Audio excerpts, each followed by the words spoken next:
गोंदिया जिल्ह्यातील तिरोडा तालुक्यातील गांधी वार्ड जुना बगीचाजवळ काही कुत्रे घुबडाला इजा पोहोचवित असताना आढळून आले।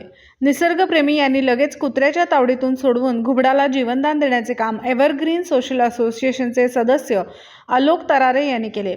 एव्हरग्रीन सोशल असोसिएशनचे पदाधिकारी यांनी वनपरिक्षेत्र कार्यालयाचे कर्मचारी यांच्याशी संपर्क साधून घुबडाला वनविभागाच्या ताब्यात दिले। वनविभागाच्या कर्मचारी यांनी घुबडाला जंगलात नेऊन सोडले। सर्व नागरिकांनी वन्य प्राण्यांचे संरक्षण करावे असे आवाहन एव्हरग्रीन सोशल असोसिएशनचे पदाधिकारीद्वारे करण्यात आले आहे। अमरदीप बडगे, गोंदिया प्रतिनिधी। नमस्कार, N24 मराठीमध्ये आपलं स्वागत। पाहूयात आजच्या विशेष घडामोडी।